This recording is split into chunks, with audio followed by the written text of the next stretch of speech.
Hello ladies and gentlemen. While on the hunt for the next game to review, I saw my Jak 3 review from almost 5 months ago now. I think it holds up pretty well for the most part, despite the fact that I would have done a few things differently now, but that's the nature of YouTube. At the end of the video, I threw in a few sentences about the 2012 Jak and Daxter HD collection, which I had gotten day 1 almost 5 years ago now. Basically, I said I thought it was a pretty faithful recreation of the Jak trilogy for a modern audience. In my Sly 3 review, I had gone more in-depth on the HD collection for that series and why I thought it was a failure for reasons I will explain later. But for the sake of context, here's my original look at the Jak and Daxter HD collection. So for the sake of consistency, before we close today, let's talk about the Jak and Daxter HD collection.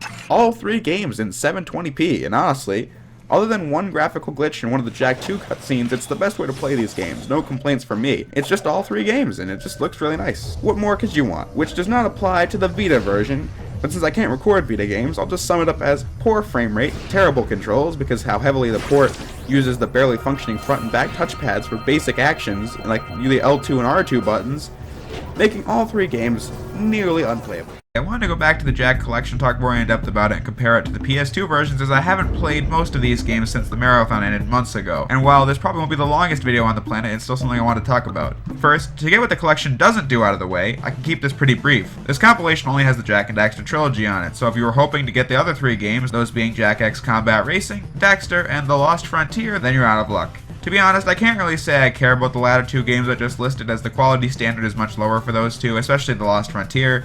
Jak X, however, is pretty unfortunate, as it's a good game in its own right and definitely provided a sneak peek of the direction the company would be taking in the next few years. And since the game isn't compatible with backwards compatible PS3s, the only way to play it is on a PS2. Moving on to the technical side of things, the Jak and Daxter HD collection runs at a smooth 720p and 60 frames per second and looks really nice. But going into the individual games, Jak and Daxter the Precursor Legacy was never an ugly game on the PS2, since it was always 60 FPS with a seamless world that looked incredible back then, but was limited since it was at a 480i resolution. But given the 2001 release date, I'm not going to get upset over that since the game still looks pretty good. Just as a side note, I didn't use an upscaler to record this Precursor Legacy footage, since that would improve the image quality, which in my opinion would go against the point of the comparison, since I'm talking about the game the best way it can look natively with component cables and comparing it to the HD remaster. Speaking of which, when being compared to the HD collection, however, it's a pretty noticeable change. I don't know if it's just an Elgato issue, but the smeary look of the PS2 footage is pretty much gone. As I mentioned earlier, the 480i resolution is enhanced to 720p and it has never looked better. Not much else was changed graphically though, since the original already supported widescreen and the textures and character models are pretty much left the same. The exact same thing can be said for the sequel, Jak 2, released in 2003. The difference is still quite nice, however the original already supported progressive scan, or 480p in this game's case, so the original looked good enough in my opinion, but the upgrade to 720p is appreciated. Other than one graphical glitch in one of the last cutscenes, Jak 2 is pretty much left untouched as far as I can tell, meaning that I believe the HD collection is the definitive way to play Jak 1 and Jak 2.